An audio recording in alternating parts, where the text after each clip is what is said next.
Yes, kisha na maana mwanaume hapa hivi aweje kuharakisha ile kamera. Kawaida sababu ni kwamba itakuja kuangaliwa. Cheki. Kuikopi ni haraka upesi. Kisha aisundike hapa. Kagua. Anakope kisha sasa hapa. Yes, inaitagwa copy paste. Kapicha diko haka, alafu kanawekwa kwa kamera, inarudi online. Ona mambo.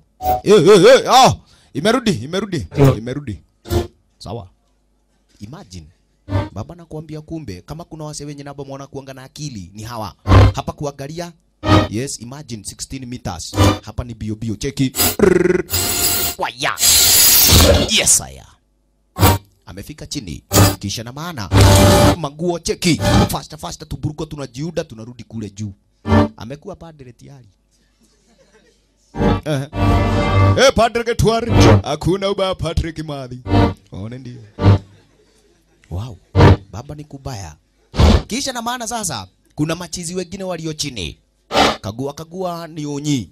Yeye mwenyewe ndiye huaga anataka zile kazi, yani kazi heavy. Swafi. Kule ndani kumbe mwanaume aliweje kuonyesha wajuaje, lazima uweje kufika upande wa pili kule.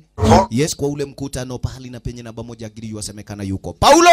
Na kumbe wa sasa ni aweje kuhakikisha ashaweje kuelekea route B. Sababu ni kwamba kumbe hakuna asiyekuwa na kazi yake. Wakichelewa tu kidogo bana nakwambia kumedhoka. Cheki. Hapa hivi kumbe ni kwa control room. Padre alipitia kidhaa. Waache kinao mashina livenye wanamsorora. Alright.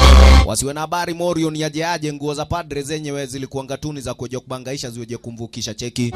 Ni padre mgani mwizi kama huyu? Manzi hata tuloku na cheki venye naba mokumbia na tubambisha haraka upesi. Safi. Hapa kawaida kumbe sasa ni kwa control room. Make sure kwamba kumbe cheki. Already kuna mtambo wa tablet bio this time ni kuja kufix mitabo kawaida aweje kuhakikisha. Yes, ashaweje kuchokora upande wa pili zile ma CCTV. Safi.